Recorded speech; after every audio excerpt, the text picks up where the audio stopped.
Yantif? Oh, Shem, fantastic. I missed everybody here. Yeah, we see too. That's good.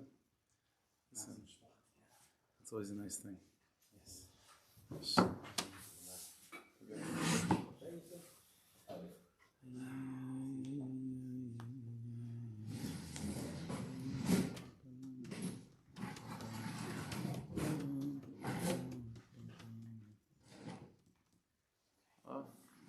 Schos in person.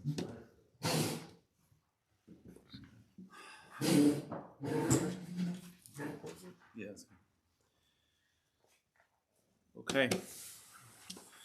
All right. So I didn't look up. Is this Parsha says Emetz or just says Does anyone know? It's both. All right. It'll make a difference anyway. They're both about tzaraas. So I figure we'll learn a little bit about the mitzvah of tzaraas. To say it like that, the meaning of tzaraas. And we'll see again, as usually what we try to do, we'll investigate this particular sugya of mitzvah of tzaraas and halacha, and then we'll see where that takes us in pnimius. And like I always say, once you get into the pnimius, the neshama of any particular mitzvah, then you see it's much more applicable and much more commonplace than just the limited situation that Niglas Torah allows it to be. So let's begin like this. You don't have the following thing you don't have in front of you, but just in the parsha again. Parsha says Riyah. So the Torah tells us about the in of tzaraas. So again, the pasuk says, "V'daber shel Moshe v'Aaron leimar." Okay, Adam kiya bar basar. Again, you don't have this, but Adam kiya bar basar is a pachas be'aras.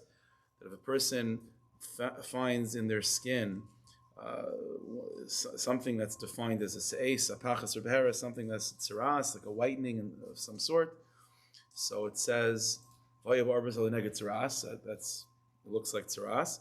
So vuval kain. So the person goes to the kain, alaron kain, olachem yibarav kain. He goes to Aaron or later generations, any of the kahanim. For all kain is a nega. So the pasuk says the kain sees the nega, and based on certain signs and so on, nega tzarasu, so he's able to indicate, he knows that this is tzaraas, it's like textbook tzaraas. V'roa kain, so the kain sees it, v'timei yaisei, and he makes it tamei. The pasuk goes on, and if it doesn't have those signs, then the kain says it's tahar, v'chulu v'chulu. So it's well known that Chazal make the following observation from this pasuk. Again, the pasuk says the kain looks at the nega, it's textbook tzaraas, it's very, very clear that it's tzaraas. V'roa kain, the kain sees it, v'timei yaisei, and makes it tamei. So Chazal say that we see from here something chiddush by tzaraas as opposed to any other tumas that we have. Every other thing that theoretically can contaminate something, a sheretz, a mace, a nevela, whatever the type of tum it is tamei or it's not tamei. Whether people know about it, whether there's a psak, not a psak, it is what it is. It's like anything else in halacha. If the chicken is kosher or not, it's abstractly kosher or not. Whether we know about it, whether we can figure it out, it is what it is. A Rav or a Dayan, what they're trying to do is to figure out what the status is already. But whatever the status is, it is already. Not so with tzaraas. By only when the kain says tamei, and he proclaims the tzaraas as tzaraas, only then is it tzaraas, and only then is it tamei. Before that point, the person is not a mitzvah. He's not. He doesn't contaminate as a mitzvah. He doesn't have the halachas of a mitzvah. It's only once the kain proclaims the person as tamei and as a mitzvah. Okay, that's the unique halacha when it comes to tzaraas. We're only gonna get back to that later on. That was just just keep that in mind. Okay. So the Marmukam is here in front of you. So in the Marmukam number 1, this is the Rambam in Sefer Mitzvahs. Mitzvahs Hasei Tzadi Vav. Now, in Mitzvahs Hasei Tzadi Vav, basically through, Mitzvah 96 through like 103, 104, something like that. The Rambam lists all the different mitzvahs in Torah that are things that are tamei, things that are tahar. So, for example, the Rambam lists, as we'll see in a second, tzaraas, that's one of the mitzvahs. Sheretz is one of the mitzvahs. Nevela is one of the mitzvahs. Things that cause tumah. So, as sort of an introduction to this category of mitzvahs, the Rambam in Mitzvah Hasei Tzadi Vav gives us the following introduction of what do I mean, says the Rambam, when I count these things as a mitzvah. Like, what does it mean when I say that tumas sheretz is a mitzvah, or tumas tzaraas is a mitzvah, tumas mace is a mitzvah? What does that mean, a mitzvah? So it says the Ram like this. We'll just go through it inside. So it says the Ram, I'm going to mention now an introduction that you should remember. In the following, handful of mitzvahs that I'm about to list, which are all different mitzvahs. Huh? You don't have to remember. The last parak you don't have to remember, right? Going forward, you should remember the following nakuda. So he says, when I'm about to list these different types of tumas, keep in mind the following idea. Vihi. When I count any of the following mitzvahs as a mitzvah say, so there's a mitzvah say again that a mace is tameh and so on. Ein in yana, I do not mean I don't mean that there's a mitzvah to go become contaminated by a mace, or there's a mitzvah to go become a mitzvah. That's not what I mean. And I also don't mean the opposite. I don't mean that there is a prohibition to make sure not to become tamei from a tamei mace. So I don't mean to go to become tamei, and I don't mean not to become tamei. The Tia Mitzvah likes to say as if there's like a negative that I'm there to become tamei. It's neither that. Amnam. So what do I mean? So he says like this. I mean as follows. The Torah says, the Torah is telling us a halacha that if a person, for example, touches this type of object, then you become tamei. Or this particular object causes tumah in this other particular way. For someone that touches this. All these different mitzvahs, they're not mitzvahs in terms of having to do something or having to stay away from something. But the halach is the category, the concept is a mitzvah. He mitzvah say. Notice the fact that there's such an idea that's called tumas meis, that is one of the mitzvahs. And the fact that there's such a thing that's called the tumas sheretz, that's one of the mitzvahs. Tumas tzaraas, that's one of the mitzvahs. Kolaimer, what do I mean? Shezeh hadin shenitztavinu by, this category of halacha that's called tumas meis, or whatever the tumah might be. He mitzvah say, that's counted, that's what I'm counting as one of the mitzvahs. V'amarenu, this is what I meant. Shemishanoga b'kach al toyer kach, that if a person touches this object under these conditions, nitma, you become tamei. That reality, that concept, that idea, that's a mitzvah. I'm counting that as 613. That idea. Umi shahay alinin kach lo yitame. And if you touch it like in this other way, you won't become tamei. The sugya of tumas meis, that's a mitzvah. That's a mitzvah. The tamei ba'atzmai, whether you become tamei or not, whether you should go out of your way to become tamei, rishos, that's up to you. You wanna become tamei, zontate. You don't want to become tamei, is also fine. That's not the point. The point is this idea, the sugya of tumas meis is a mitzvah. The sugya of tumas tzaraas and so on. Imratza yitami, imratza lo yitami. You want to, good. If not, it's also fine. The mitzvah is the halacha that the Torah tells us and that I'm going to explain. That if you touch this thing, you become tamei. You could choose to do so, you're not going to choose to do so, but the reality is, you become tamei under these conditions. That's the mitzvah. The yischayev loy ma'aseh yischayev atameim, and now that you are tamei, well, now you have to follow the rules and regulations of someone that is tamei, which means that he can't go into the Beis Hamikdash, you can't eat kodshim, you can't even touch it. Is there any other halachas that come, as a result of being tamei? So that's the result of being tamei. So again, you could become tamei and put yourself in that category, or you could not become tamei and avoid that. But the mitzvah is just the sugya, the halachas of that tumah. The halachas of that tumah, that is the mitzvah that we're counting. The zuyat tzivay, and that's the mitzvah. Kolaimer, the tumah that comes with this particular category, kasher nigabai, when you touch it, this object, or like yishay etz levin kach, or when you're when you're in the same room as this object, whatever the case may be, the halachas of this tumah, the concept of the tumah, that's the mitzvah. Zuchar zeh inyan, b'kol min mimini hatumah, and remember this hakdama when you go through these mitzvahs, the following mitzvahs of tumah. Just bear in mind, it doesn't mean that you should become tamei, you shouldn't become tamei. The sugya, the halacha, the concept, that's the mitzvah. Okay. Now this is an interesting thing. Again, usually when we're talking about mitzvahs, you're doing something, not doing something, an idea. There's ramifications of tumah, which are other mitzvahs. So there's a prohibition of a tamei person not going to the Beis Hamikdash. That's his own mitzvah. But this idea of tumah becoming a mitzvah because it's just a concept. That's the Rambam. Those are other mitzvahs. Those are other mitzvahs. Yeah, he's not saying what to do with it. There's other halachas, but just the concept, the idea, recognizing that there's such a thing as tumas meis. That's the mitzvah. Well, again, we're gonna open up. It's slow. Marmuk number 2. That's the Rambam.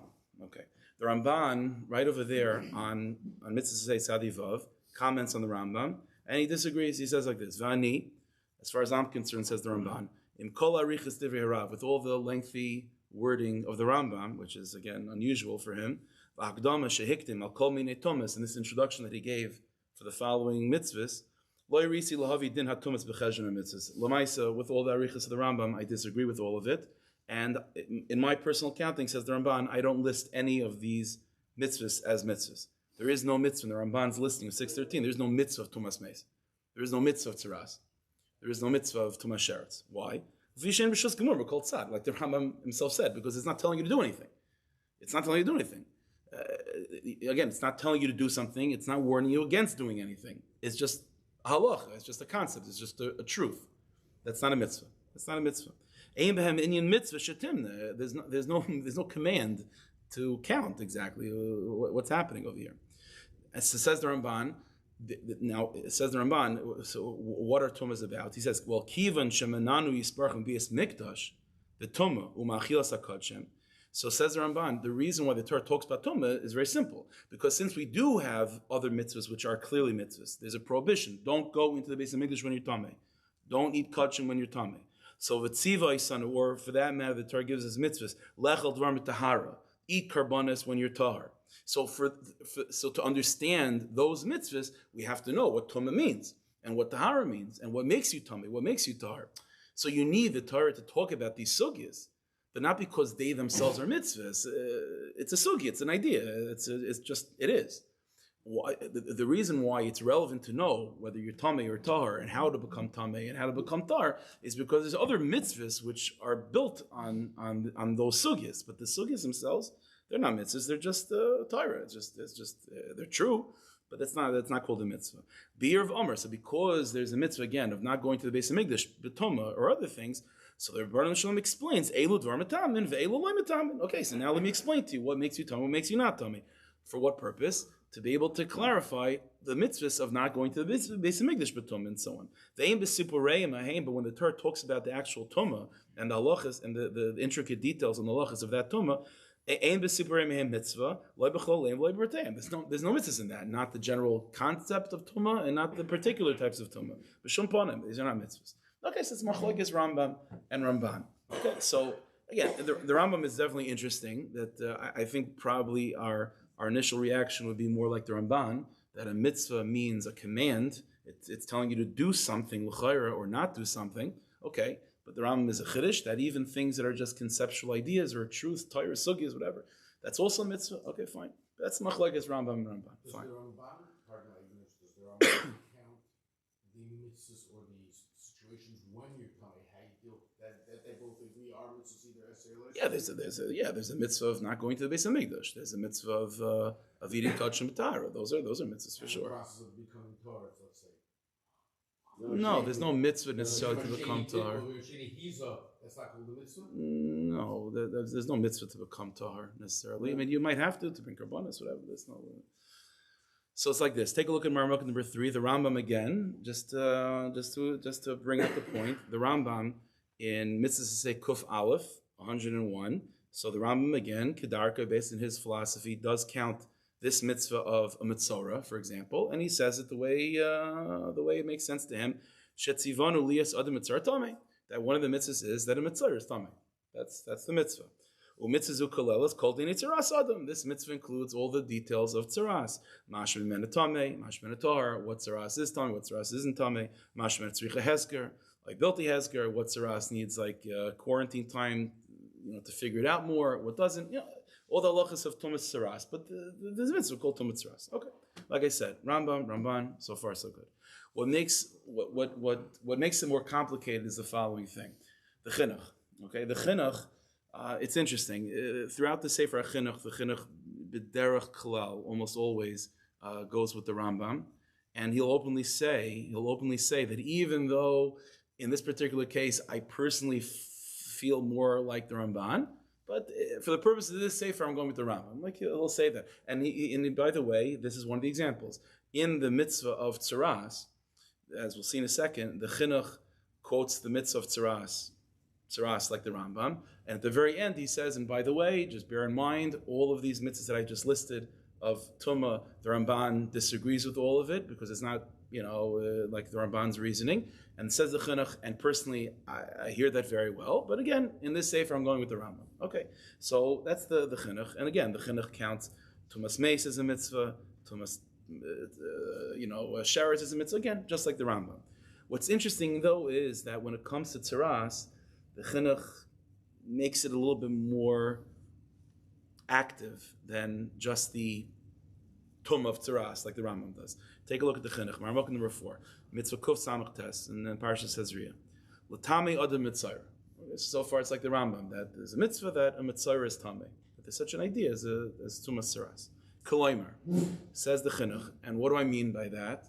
What's the relevancy of this mitzvah that there's such a thing as tzaraas? It's a little mistake. Shemitzvah aleinu, that there's a mitzvah upon us. Shekol mi sheyeh mitzayra, that if someone is mitzayra, someone finds tzaraas on their skin, sheyover l'kayin lishol al tzarasai, that he should go to a kayin and ask a shayla what's going on. The kayin, what should the kayin do? Yitamenu, yitarenu. Okay, so the kayin should paskin. He should say tamei. He should say tarbi. He should take care of it. V'yisnaig al piyat Torah haksuva kasher yitzavenu kayin. And then the person, now that whatever the kain says, which is, let's say the kain says he's tamei, fine. So now he has to deal with all the halachas that come as a mitzvah. You shouldn't just look at this tzaraas. Okay, it's a coincidence. Things happen. Skin stuff happens all the time. It's a mistake. You eating level love. You should pay attention to it. So you should know that's because of your averis, and you have to take it seriously. So this chinuch is a pel again. So the chinuch b'derech klal with all these mitzvahs is going with the way of the Rambam, and the Rambam made himself pretty clear l'chayra that the idea of these mitzvahs is not necessarily telling you anything to do. It's just the reality, the sugya, the concept, the truth of tumas meis, the truth of tumas tzaraas. Okay, so that's and that's exactly how the chinuch put it when it came to sheretz, when it came to tumas meis, when it came to tumas keri. But you're tamei. What happens now that I'm tamei? Okay, in other mitzvahs that you can't go to Beis Hamikdash, whatever. There's other mitzvahs for that. All of a sudden, when it comes to the tumah of tzaraas, the chinuch is not satisfied with just saying there's such a thing as mitzvah. The chinuch says that part of the mitzvah is that when you see something on your skin, you got to go ask the shayla. Now, I understand that there is a pasuk that seems to say like that. The pasuk we started with says that if a person sees something on their skin, vuval kain, you have to go to a kain. But the question is if that's if that's that doesn't seem to be that seems to be like sort of an independent idea. L'mashal, remember what I said in the beginning is that before the kain says tamei, he's not tamei. So there is no. I mean, it could look whatever it looks like. It could be textbook. L'mais, it's not tzaraas, right? He's not tamei. So the idea of there being tumas tzaraas in the world does not necessarily require him to go ask a shayla. It's irrelevant. The chinuch is coming with the chiddush. The chiddush of the chinuch is, the pasuk says v'huva l'kayin. It means there's a mitzvah that when you see something on your skin that might be tzaraas, if the kayin decides so, go ask a shayla. Now that's something that even the Ramban could agree with. Let's say the Ramban. We'll put it this way: the Ramban disagrees with the Rambam, right? And the Ramban said, all these things are all it's theoretical. A mitzvah means telling me to do something. So you tell me there's a mitzvah that's called tumas meis. You want to tell me that there's a mitzvah that you can't go into Beis Hamikdash if you're tamei meis. I get it. So I have to know what tamei meis means. But there's a mitzvah called tumas meis that doesn't tell me to do anything. Well, one second, and the Ramban and says the chinuch says, and because of this, the Ramban doesn't count any of these mitzvahs, including tumas tzaraas. What do you mean? In tumas tzaraas, it seems to be a new mitzvah going on over here. That besides just the idea of tumas, besides just the idea of tumas tzaraas, there's also this mitzvah of huva l'kayin. That if you see something on your skin that might be tzaraas, you have to go to a kayin for him to paskin tamei tar. Let's say you want to keep it like that. Let's just want to keep it like this. I'll go the rest of my life just having this thing in my skin. Doesn't bother me. Doesn't bother anyone. It's a chiddush from the pasuk. V'huva l'kayin. You have to go to a kayin. This seems to be a new mitzvah. Take a look at Maramukah number 5. The Mishnah Melech in his notes on the Sefer Chinuch makes the following point: In Pirish Asay Zek Divri HaMechaber.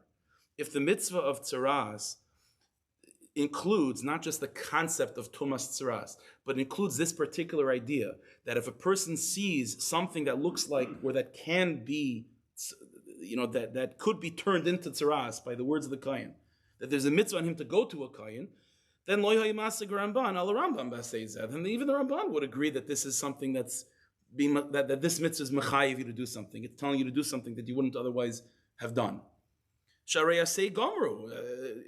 This is a new asay. Sheyelech hamitzar l'kayin, that the mitzvah should go to a kayin and to deal with the skin that's with the thing on his skin. Mashenkin b'shar dini tuma. That's not something that you find with the other halachas. We don't find this with the other tumas. So in other words, it says in Mishnah Melech, if the chinuch was right, that included in this mitzvah of tzaraas is this sort of relatively new idea, which is that there's an actual obligation on a person that wakes up with a discoloration on the skin to go ask a kayin, to go bring it to a kayin.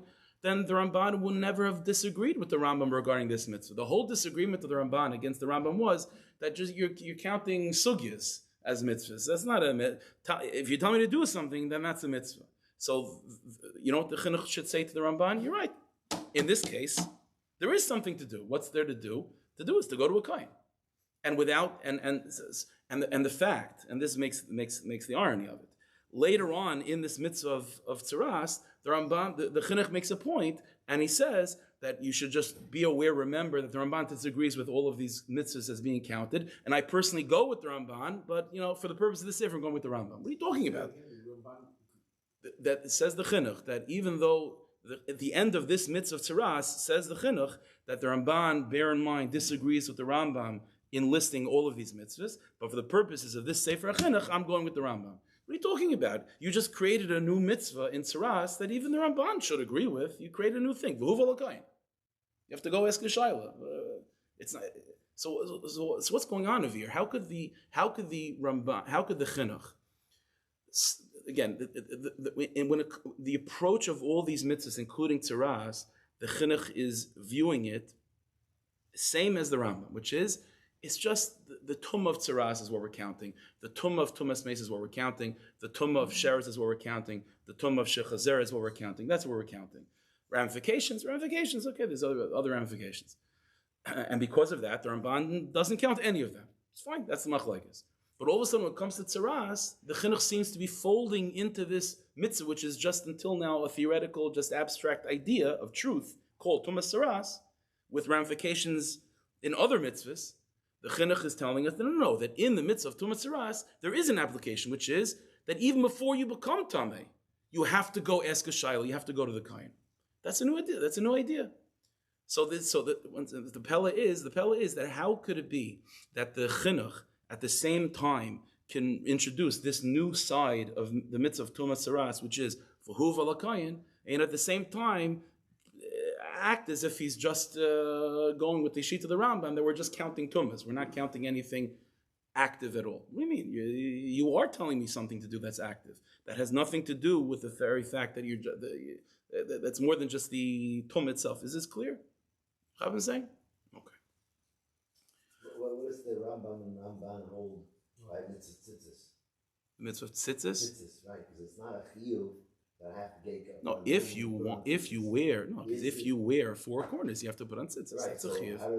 That's a chiyuv. That's a chiyuv. You have to put on when you put on four corners. But it's also totally on a situation that I don't have to do. That's true. We're not disagreeing. We're not saying that. How is it different than here? No, because we're not saying the Ramban isn't saying that every mitzvah has to be something that you have to get out of bed to do. But he's saying is, under the right circumstances, you have to be compelled to do something. The right circumstance is when you put on four corners, you have to put on tzitzis. The right circumstance is when it becomes nighttime, Pesach, you have to eat matzah. But does the Rambam and the Ramban take the two sides? No, that's not because that's not the machlokes. Only by tumah, because again, by tumah, the Rambam seems to be b'mchadish that we're not counting anything active. We're just counting the concept of tumah. And to that, the Ramban is saying the concepts are not mitzvahs. Concepts are not mitzvahs. But again, the problem is the chinuch the whole time is saying Rambam, Rambam, Rambam. But yet, when it comes to tzaraas, he seems to be introducing us to something which is not just a concept. He's introducing us to an actual bona fide chiyuv, which is to go to a kohen before you're tameh. You're for sure not tameh. The guy has things on his skin, and he looks up the textbook of tzaraas, and it's exactly the same thing. He was the picture that they took. It was his thing that they took to make the textbook. He's not a mitzvah yet until the kohen says tameh. So without the chinuch, is there actually anything compelling that let's say you know the Rambam already? There's such a mitzvah. There's something that's called tumas tzaraas. Very, very nice. Gesundheit. There's such a thing that's called tumas tzaraas. Lamaisa. This guy wakes up in the morning. He has a thing on his skin. Is there anything obligating him to go to a kohen if it wasn't for the chinuch? Just Rambam. The answer is no. There's a concept called tzaraas. Fine. If I decide to go to a kohen and the kohen says tameh, then now I'm compelled to fulfill the obligations of mitzvah gesundheit. But the concept of tumah, what does that have anything to do with obligating me to go ask a kohen to verify that it's tameh or not? Whatever. That doesn't do anything. And the fact that the chinuch says no, v'huvel kohen says you have to do that, it means this is beyond Rambam. So if it's beyond the limited definition of this mitzvah according to the Rambam, then this is not then what's the chinuch talking about? That but the Ramban would disagree with all of this. This is a completely new idea. It's a completely new idea.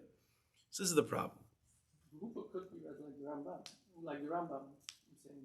You could say this just if this happens. Yeah. This is the pashas without the chinuch. Without the chinuch, what's the halacha? The halacha is you don't have to go to a kohen. If you decide because it's bothering you, cosmetically, and you know that if you go through the process of tumas tzaraas, it's going to go away. So fine. So gesundheit. You want to go to a kohen gesundheit, but there's nothing compelling you to do so. You're definitely not tameh right now. You could go into the Beis Hamikdash right now. There's no tumah. So what's compelling you to go to a kohen? Nothing. Comes the chinuch and says, no, it says v'huv l'kayin. Okay, v'huv l'kayin, that's a new, it's its own mitzvah, v'huv l'kayin. That's not part of this Rambam Shita of there being a concept of tumas tzaraas. You definitely do not have tumas tzaraas yet.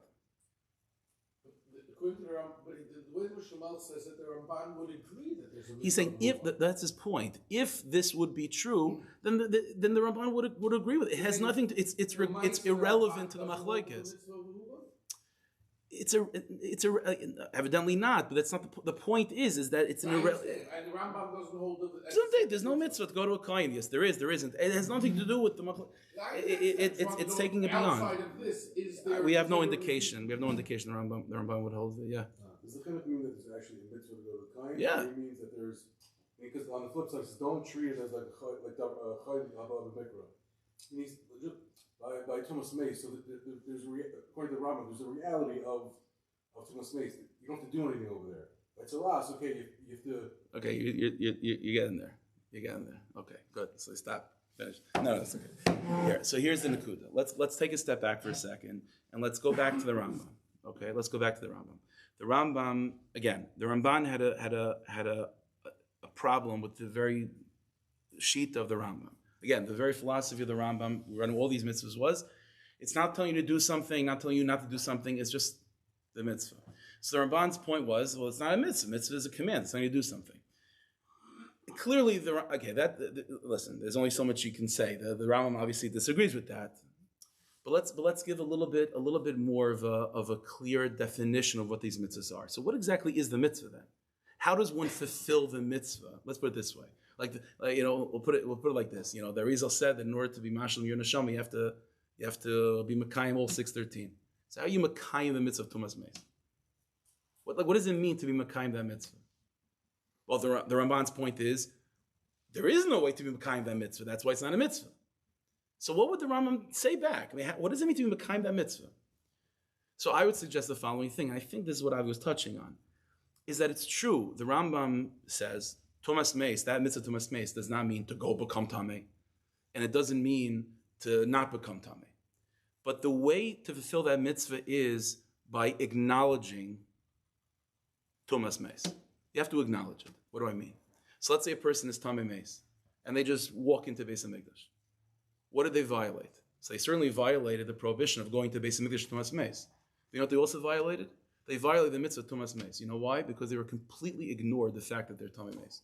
If a person has Tumas Meis on him, which should result in certain regulations, and you completely disregard those regulations, then you know what you're saying? You're saying for all practical purposes, I'm not Tamei Meis. That's violating the mitzvah of Tumas Meis. Whereas the mitzvah of Tumah that the Rambam is mechadish to us is not just concepts in learning. The mitzvah is to acknowledge these things that there's such a thing as Tumas Meis. Acknowledge it. What does it mean to acknowledge it? It means that if you happen to become Tamei, I'm not saying you have to, but if you happen to become Tamei, and there are limitations and halachas that come because of that, if you don't pay attention to that, not only do you violate those halachas, but you violate the very mitzvah of Tumas Meis, because you're disregarding Tumas Meis. So the mitzvah, let's to define it for ourselves better, the mitzvah is not just like the learning or the sugya of the truth. The mitzvah is acknowledge this reality that's called Tumas Meis. Acknowledge this reality that's called Tumas Sheretz. How do I acknowledge it? Well, not necessarily by becoming Tamei, or not by not becoming Tamei, but it's by, if you become Tamei, follow the procedures properly that other mitzvahs dictate for you. But if you don't follow those procedures properly, then guess what? You violated those things, but you also, in effect, closed your eyes to the reality of Tumas Sheretz on you. And that's called violating that mitzvah. Yeah. So it's true, let's just let them get the point across. So it's true that these mitzvahs of Tumas Meis, Tumas Sheretz, there is a kiyum, and there is a violation of these mitzvahs. But the kiyum and the violation of these mitzvahs is not necessarily anything new per se when it comes to Tumas Meis or other things. It's by keeping the halachas and the limitations that other mitzvahs will define for you in terms of what happens to a person that is Tamei. But if you don't follow those rules, then you didn't just violate those mitzvahs, you violated the mitzvah of Tumas Meis, because you're basically living and turning a blind eye and saying, like, as far as I'm concerned, there's no such thing as Tumas Meis. Aleph. Beis. Another point. The entire time I've been saying, and this is the pashtas, the guy wakes up in the morning. Okay, so far so good. That was the side number one. That the concept of the Rambam is that these mitzvahs are, acknowledge it, pay attention to it, recognize that it exists. Again, by Tumas Meis, to do that, you don't have to do anything different than follow the other halachas that come with a person that's Tamei Meis, with their other mitzvahs. But by following those mitzvahs, you therefore acknowledge Tumas Meis. And if you don't follow those mitzvahs, you're not acknowledging Tumas Meis. And that's a kiyum or a violation of the mitzvah of Tumas Meis. Aleph, Beis. The entire time I've been saying the following thing. You have a textbook picture of tzaraas on your hand. Until the kohen says Tamei, you're not Tamei. That's true. That's the Gemara, that's halacha. But here's the idea. And I'll show you this in Pnimis HaTorah. This is 100% true. It's not so simple with tzaraas. Tzaraas is a unique type of tumah. The pasuk where it talks about this inyan, it's a very strange way the Torah talks about it, because the Torah doesn't just say what the Torah should say is like this: guy wakes up in the morning and he sees certain signs on his skin. That's what it should say. It should say Adam Kia Bar Basarai, that if a person sees on his skin Mara Omek Mar Basarai, something, a whiteness to hairs that turned white, some of the simanim. So you go to a kohen, and the kohen will see that he's tamei, and he'll make him tamei, and the kohen will identify that this is Eisa Pachas Ibaris. The Torah is a funny thing. The way it speaks to that is funny. It says a guy wakes up in the morning and he sees there's tzaraas on his hand. So he goes to the kohen, and the kohen makes it tzaraas. The kohen didn't make it tzaraas yet. It's not tzaraas. What it should say is a guy wakes up in the morning, he sees something that maybe could be tzaraas if the kohen decides so, and he goes to the kohen says so, it's tzaraas. What you see from the language of the Torah, and we'll see in a second, this is 100% the way it works, al pi pnimi, is that tzaraas is unique. Before the kohen says it's tzaraas, it's tzaraas in potential. It's just not the poil yet. See, when it comes to other tumas, it's either it's black and white. Are you tamei or are you not tamei? If you're tamei, then you're matame things. If you're tamei, then you can't go to Beis Hamikdash. There's regulations on you. If you're not tamei, then you're not tamei. Then gesundheit, you're a regular guy. Tzaraas is not like that. Even before the kohen proclaims him tamei, the proclamation. Let's put it this way.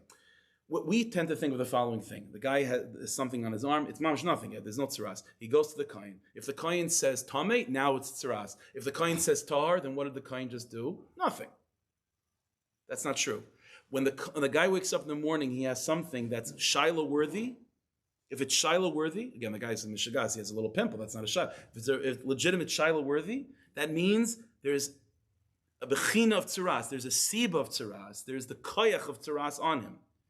But that tumah that's called tzaraas, which is a bona fide tumah that he has, is not bepoil yet. It hasn't surfaced yet. It hasn't fully ripened is the wrong word because of tumah, but the opposite of ripened. It hasn't fully manifested itself tangibly. As far as Torah is concerned, it hasn't manifested itself tangibly. When the kohen comes and proclaims a tameh, what the kohen is doing is that he's moving the tumah from potential into reality. And when the kohen says tahar, he's being metaher the mitzvah from even the potential tzaraas. As we tend to think is that there's a certain process of tahara that the mitzvah has to go through only after the kohen proclaims him tameh. Because if the kohen proclaims him tahar, then he never was tameh. The answer is no.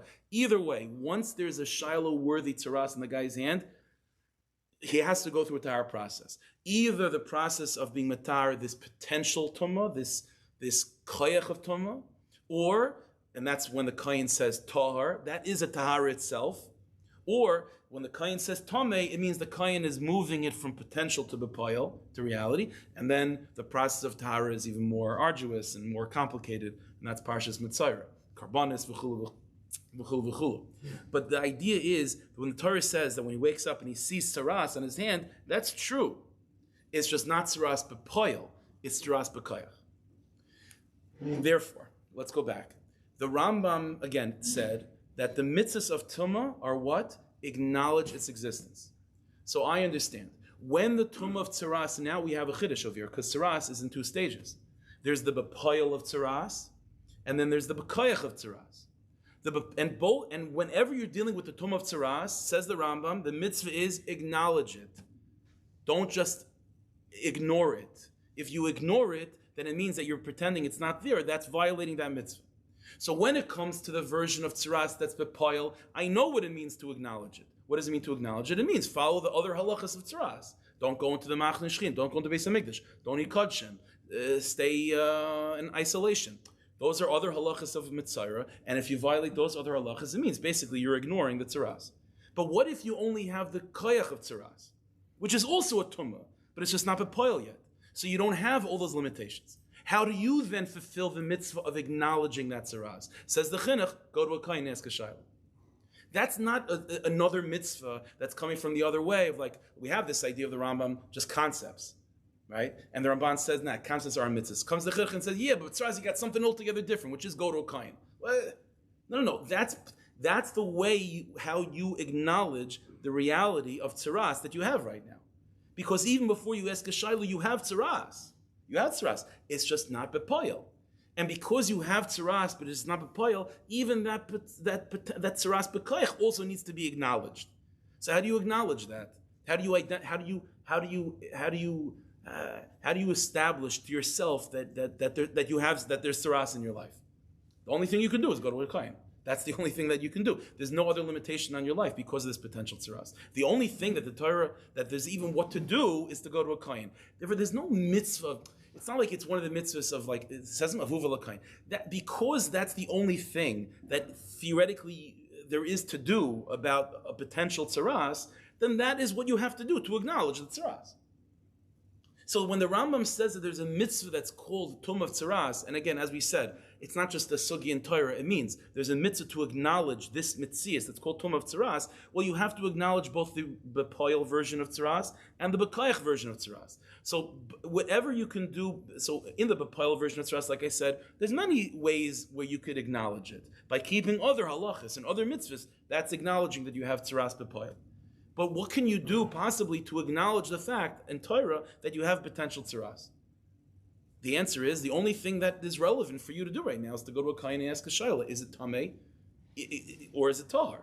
In other words, is it kain do something, be matarami, or make it bepoil, and I'll have to deal with the consequences of that. There's no, again, it's not the pshat that there's a mitzvah to go to a kain. Pshat is, again, it's the same mitzvah of the Rambam, acknowledge tzaraas. But there's only one thing I can do that, which is to go to a kain. So this is what the chinuch is saying. The chinuch is saying that this is Rambam dik. I'm not introducing a new idea of a huval kain. What I'm saying is the same old mitzvah, which is acknowledge tzaraas. But again, in order to do that, there's a chiddush that comes out of this, which is that it's already tzaraas.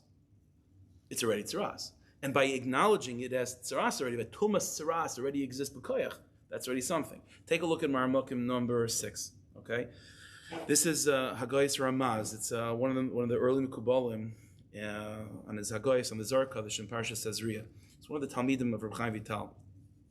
Listen to the words again to explain all of this in larger context. But we'll see with Derech Havayda what it means in a moment. Havein inyan gadol. Understand this following idea. It's a big inyan. She'ein tumas tzaraas kechol shar tumas. There's something unique to tzaraas we don't find with anything else. Shezu ein tumas noidas v'loy metam achiyav hakain k'noida. That again, it might not be so obvious to pick up on it from just this line, but you have to sort of trust me a little bit from the larger context. But what he's saying is that there's something unique to tzaraas is that the tumah is unknown. It's not the pshat it doesn't exist. It's just unknown. It's not bepoil yet, so to speak, until the kain comes. Vim kain. Because tzaraas in that early version is stuck in its potential state, so ein kayach lechitzainim leinik or liyachisham. So that means that it's not bepoil yet because it's not active, it's not actualized yet. So the chitzainim, the klipis, can't take hold of it. So the guy can walk into Beis Hamikdash and nothing's going to happen because whatever the tumah that he has of tzaraas, it's b'koyach. So the klippas don't have an achiza in that place of potential. Ad yavikayin. When he goes to a kayin, and the va'oz kfar yesh koyach lidchaysam. Now the kayin, if it works, if the guy is zaycha, then the kayin can say tahar and eradicate the problem before it ever really materialized in a way that the klippas had an achiza. We know that it's not b'mikra, it's not a coincidence. It's all the Rebbeinu Shalom sending this person a message to do tshuva. And if he does tshuva properly, in other words, the fact that he even has a shell, again, there's something to tshuva on. There is something over here. There's tzaraas. But if he does tshuva quickly, the kari as a kain, he calls the kain. So the kain could come and take care of this whole thing quickly. But if the kain is tamei him, v'lo yishav el Hashem, and he didn't do tshuva, then yisachzu b'chitzainim. Now the tumah that was already there is now b'poil that the klippas could have an achiz on, and now already he has to deal with the ramifications of that. Now he's not just taking care of a tumah that's theoretical. Now he's dealing with the klippas being yoinik, and it becomes much more of an arduous task. But this is the chiddush over here. Okay, so I hope this idea was clear. What we see from over here is again a chiddush nifl when it comes to tzaraas, that it's not so black and white, tamei, not tamei. The way tzaraas works is that it goes in stages. The first level of tzaraas is tzaraas b'koyach, potential, and only when the kain says and when the kain says tamei, that means it's moving from potential to reality. And now that it moved from potential to reality, okay, so now you got to go through the tahara process. But either way, the kain is doing something. Either he's moving it from potential to reality by saying tamei, or he's being matar the potential by saying tar. But there's an action that's going on over here. Okay. Sapis. Why would tzaraas be like this? Why would the Rebbeinu Shalom make tzaraas in such a way that there's a koyach, bepoil, this dynamic? Not by any other tumah do we have such a thing. Like he said over here, she'ein tumas tzaraas k'chol shar tumas. So why is that? Okay, so in the Kisra we have the following idea. I'll just share with you the words, okay, and then we'll see how the Tzemach Tzedek in Sefer Derech Mitzvah teaches it b'derech havayda. Everyone knows that the Gemara says, for example, that tzaraas comes because of lashon hara, right? But let's understand that people speak lashon hara, we don't get tzaraas. It's already a madrega to get tzaraas. So what exactly is the madrega of a person that speaks lashon hara, but he's like to get tzaraas? So he's a tzaddik in other things. So it's like this. In the Kisari, we're taught the following idea, is that there's two levels, we spoke about this before Pesach, there's two levels of moichin, of spiritual consciousness that a person can have. There's what's called moichin de'ima and moichin de'aba. Said the Rizal, the side of tzaraas is a person that has a lot of moichin de'ima, but a very, very insufficient amount, and what's the word in medicine? You have a lack of a vitamin deficiency, right? You have very strong deficiency in moichin de'aba, very strong deficiency, but a very strong moichin de'ima. Now, any moichin is gewaldig. So that means a guy has a moichin de'ima, he's a big tzaddik. We would identify him as a big tzaddik. But if you have a lot of moichin de'ima and you don't have a proper balance of moichin de'aba, that's tzaraas. The result of that is tzaraas. Adkan, that's the Rizal says. That's the Rizal says. What is this? So what does that mean in Avodah? So take a look at Derech Mitzvah Secha, Marmukah number 7. So Tzemach Tzedek, in the Sefer Derech Mitzvah Secha, in the Mitzvah of Tumas Tzaraas, says the following thing. I'll explain outside a little bit first. Tzemach Tzedek defines for us, what does it look like? What is the avodas Hashem of a person mitzad moichin de'ima versus moichin de'aba? So Tzemach Tzedek teaches like this. He says, we have a pasuk in Navi, I mentioned this many times, avodas Hashem is divided into two parts. Ratzai v'shayv. Ratzai v'chayis, ratzai v'shayv. Ratzai means to run towards Hashem. Shayv means to return from Hashem. Ratzai moichin de'ima, without it, I'm not going to explain why is it called ima, why is it called abba, that's not the point. But moichin de'ima means a very, very strong tshuka and desire to come close to Hashem. It's a heavy dosage of ratzai. You need that. You need to want to become a tzaddik, to be a tzaddik, yeah? But then there's such a thing as moichin de'aba. Moichin de'aba means, and lemaisa, what are you going to do with all that tshuka, with all that desire? And if you think about it, these are very, very different things, because in the moichin de'ima mindset, the person's on fire with Elikos, and the last thing on his mind is actually, like, I'll give you a perfect, here's the example. Guy's davening, yeah? Not Shemon Esrei, he's different, let's Pesuk the Zimri, he's on fire with Pesuk the Zimri. He's mamish, like, he's always struggling, and finally, it's Pesuk the Zimri that he's on fire with. And what happens? What is he thinking? But if he's on fire, what is he thinking about? Rebbeinu Shalom, I want to get to you, Olam Yisrael and Ruchnias, God. I want to get out of this crazy Gehenna, this crazy prison that's called Olam Avasiya. And at that moment, Meshulach comes to go collect a few dollars. So what's his reaction? Moichin de'ima says, that's the last thing I want to deal with right now. I'm trying to go to Elikos. But Moichin de'aba comes and says, yeah, but what does the Rebbeinu Shalom want of you? What if you were to find God, what would he then tell you to do? To go back down to planet Earth and to give tzedakah. So in other words, you have this thirst to come to Hashem, and then how do you quench that thirst? To quench that thirst means to do mitzvahs ma'asiyos, to take that idea, that potential, that desire, that wanting, and to actually bring it b'poil, and to do something about it. That's a healthy balance of moichin de'ima with moichin de'aba. You have the unbelievable tshuka, and then that tshuka for ruchnias is then translated and packaged and actualized by the actual mitzvah that you're about to do. That's called ima, that's called abba. But what happens when a person has a tremendous amount of moichin de'ima without a deficiency in moichin de'aba? Then this person is on fire with ruchnias and always wanting, but never acknowledges.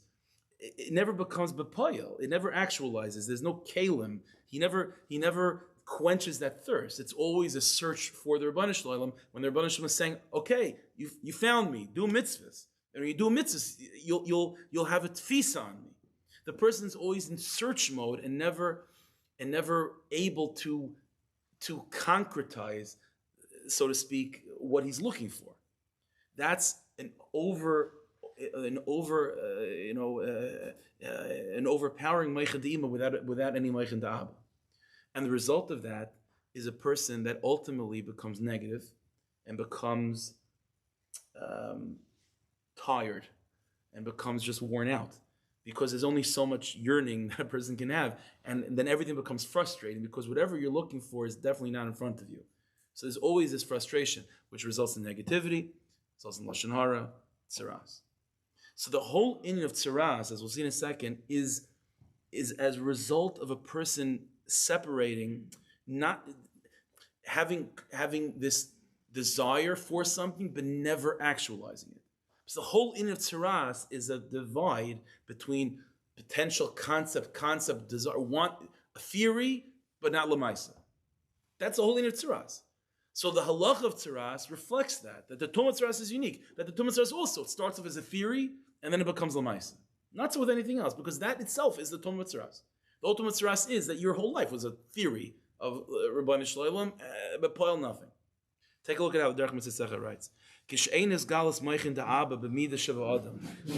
da Abba is not strong and not revealed in a person's midas, in a person's life, Shu Hashoiv, what does Meichin da Abba mean? Meichin da Abba means to return from heaven.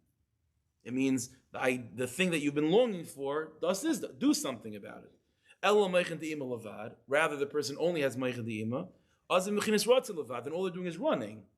They're just dreaming about it the whole time. Hareza in histalkus min hakelim v'alavushim the machshava dibur ma'isa means a person is always pulling himself away from the kelim of thought, word, and action of good things. Be'eser ketara mitzvahs. Olrak b'tshuka at the diris, but koloisa nefesh.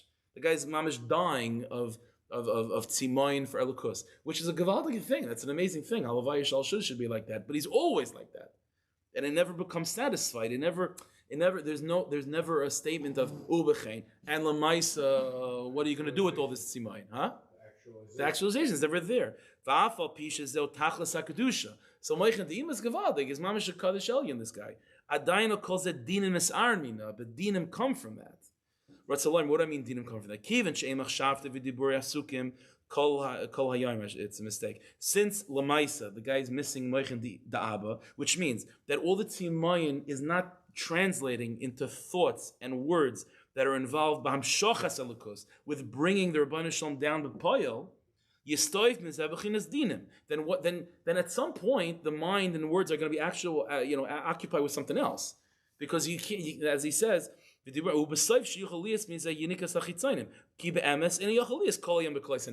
you can't be all day long on fire. So if the fire doesn't translate into anything but poil, then the fire is just going. Then something has to be poil. Right? Something's going to be. The person's going to be saying something. So if the person's relationship to Yiddishkeit is only the desire and the fire towards something, but nothing but poil, then what is going to be poil in this guy's life is dvar b'teilim. And that's a result of an insufficiency in Meichin Da'aba. Umayad sheyafsik, and as soon as the fire of that kolaisa nefesh subsides, yizach zach chitzainim. Then the chitzainim are going to take a hold of that. Not only are they going to take a hold of the vacated space of just the empty words that are not being said, but the fire itself is going to result in a negativity towards the world around you, because what you're looking for, you're never quenching your thirst. You're never satisfying yourself. And so there's this very, very strange dynamic that Davka, what makes the Mitzvah, it's a tzaddik. He's a tzaddik, but he's not bepoil. He never makes the following shift, which is, okay, that God that I'm looking for, he not only does he want me to do mitzvahs ma'asiyos, that's where I could actually find him, and I could quench my thirst by doing mitzvahs ma'asiyos. He never appreciates the Meichin Da'aba necessary to balance the Meichin Da'ima. The result of this guy's life is kayach, unbelievable kayach, but nothing but pile. That's what tzaraas is. Memela, the halachas of tzaraas follows suit. So this is, again, going back. This is the idea in halacha that, again, like tzaraas is no different than any other mitzvah of tumah, which is, for whatever reason, this we're not going to explain right now, but there's a mitzvah. The Torah wants us to acknowledge the reality of tumas. To acknowledge the reality of Tumas Meis, Tumas Keri, v'chulu v'chulu. But tzaraas is unique, because tzaraas, there are two layers to tzaraas. There's tzaraas b'kayach and tzaraas b'poil. And both of those types of tzaraas, which are tumas, have to be acknowledged. How do you acknowledge a tzaraas b'poil? Very simply. Don't go into Beis HaMikdash. Don't eat kodshim. Stay in isolation. Whatever the halachas of tzaraas, fine. But how do you acknowledge the mitzias of tzaraas b'kayach? Well, there's only one thing to do. Go to a kain. You go to a kain. And in fact, this is why, in the Kisra we find this, that going to a kain, even when the kain says tahar, that's a tahara. The kayach of the kain is Meichin Da'aba. That's what a kain is. Kain is yichas of Klal Yisrael, goes with the biggest mishpach of yichas is Kahanim, which goes by the father. The mitzias of kahuna, when the mitzvah comes to the kain, something soul in the world of souls, what's happening at that moment is that whatever the kain says, whether the kain says tar, whether the kain says tame, what's happening is that the kain is introducing the neshama of the mitzvah to meichin da'aba, because the in of a kain is to be at peace with the world. This is why the pasuk says, "V'huvel Aaron hakayin, ayalecha mibanav hakahanim." Go to Aaron or one of his sons. Say one of his sons. Go to Kahanim. We have to designate that it's Aaron. The answer is, when it comes to other avodas, is a kain is a kain. Over here, the function of the kain is to infuse the mitzvah with meichin da'aba. Not every kain can do that. The only way a kain can do that is because he's coming from Aaron HaKain. Because Aaron HaKain was this in of meichin da'aba. Aaron HaKain was Ayiv Shalom, V'roidev Shalom, Ayiv Sabris Makav L'Tayra. Aaron HaKain would not be disturbed if a guy, tapped him on the shoulder by Pesach the Zimra to give some tzedakah. Because his whole inyan was meichin da'aba. That's his whole inyan. His whole inyan is the Kaleis HaNefesh, the fire of Yiddishkeit. It should have kelim mikelim shoinim. It should have a way of being satisfied. That's the whole inyan of a kain. That's all of a kain. So davka, that's the kain does. And specifically Aaron. Uval Aaron a kain. Alechem ibanav hakayanim. Yeah, you were saying something? The kain is the one that the avodah that he does is the most tangible. It's the most practical. It's the most exactly. Mrs. Mises. That's exactly what it is. Right. So it's a big inyan of the machshava, but lemaisa, it's very, very tangible, and that's exactly what the mitzvah is. So again, because the mitzvah lacks this yichud between the balance and the softening of meichin de'ima by meichin de'aba, or in other words, his whole aveir, his whole tumah stems from the fact that his Yiddishkeit is a koyach, not b'poyel. That's exactly how tumah manifests itself as well. That it's a tumah that's b'koyach, and then it could become b'poyel. But that divide between koyach and poyel, that's exactly why you find tzaraas. Because ultimately, really, what the mitzvah is really frustrated with Hashem. The mitzvah is really frustrated with Hashem because Hashem created this world and gave us this thirst, and I can't satisfy it. But he's a big tzaddik, kaleis nefesh. So he's never going to admit that he's angry at Hashem. So what he becomes, but then what? He's going to be frustrated with himself. It's also not so healthy. So he becomes angry at other people, and he starts blaming everyone else that, you know why I can't fulfill my thirst?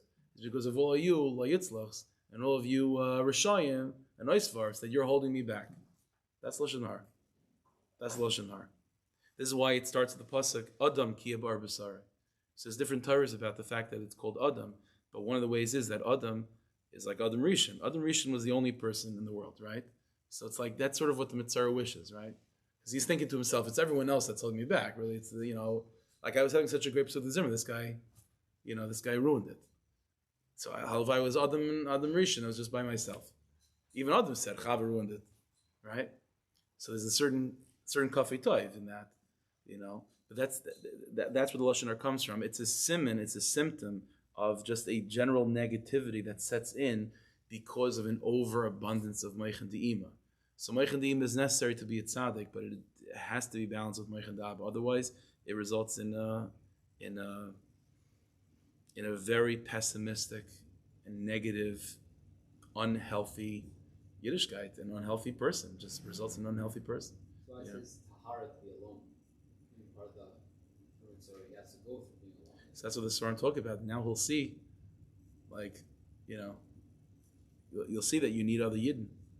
You'll see that you need other Yidden for your Aliyah. To a certain degree, okay, this is a big story by itself. To a certain degree, the Mashiach ben Yosef and Mashiach ben David is related to this as well. Mashiach ben Yosef, again, each tzaddik has to be balanced, but B'derech Klal, Mashiach ben Yosef is going to be more Meichin De'ima oriented, whereas Mashiach ben David is more Meichin De'aba oriented. Yosef tzaddik became a tzaddik, in isolation, and so part of what the Mitzvah has to go through is sort of this graduation from Mashiach ben Yosef to Mashiach ben David. So the Rebbeinu Shalom makes it that he was in isolation, in a state of Tumah Tzaraas. See, this is the point. He's not just holding by Meichin De'ima already. By the time Tzaraas comes, it means his Meichin De'ima has resulted in a very deep negativity. Ad Kedei Kach, and when he's talking about in isolation, it means already it's B'poyel. It means that the Klippas have already had an achiz on this guy. So that means that what started off as a beautiful Klois Nefesh and an unbelievable Zug the Zimra has resulted in a very, very just worn out, tired neshama. A tired neshama that doesn't have any chiyas, that doesn't have any happiness, that doesn't have any chevrashav, that doesn't have any sense of accomplishment. And so now put that guy in isolation. Let's see how quickly he's going to want to get to a Farbrengen, because that's exactly what this guy needs. When he's still holding in Meichin Di'im, but before the tzaraas appears, he'll be the first guy to go into isolation. He's chalashing for COVID again, right? But because we're holding already where tzaraas came, and by quarantine it means it's already bepoil. So that means that, like that's what he said, that the klippas are already have an achiz, which means that fire of Meichin Di'im have burnt down this guy's entire ruchnis. Those fires burnt them down, and so now this guy's stuck in just a barren wasteland of just emptiness and tzibrochen. He's just tzibrochen. So that guy that goes into quarantine that's how he's going to have to go through the yisurin of realizing what happens when you have Mashiach ben Yosef without Mashiach ben David. What happens when you have Meichin Di'im by itself? It results in a self-destruction, mamash self-destruction, and he's going to realize that Adarabah, the only way to grow is by connecting with other Yidden in a healthy way, in a balanced way. But ultimately only with connecting with other Yidden. That's the Indian. Isn't Mashiach ben Yosef more shy from mitzvahs ma'aser than Mashiach ben David? Isn't Mashiach ben Yosef shaykh to more mitzvahs ma'aser than Mashiach ben David? Well, I guess I'm saying not. But it's always Isn't Yosef somewhere around David's estate? You could put it like that, yeah. You could put it like that. So the nature of Sumirah is to run away from things. Right. What you said in the chinuch. Do you have a menu, by the way? I was going to ask you about that. Do We have 6 that can daven. I done already. I did not. So 1, 2, 3, 4, 5. Here you are. Now we go from 10.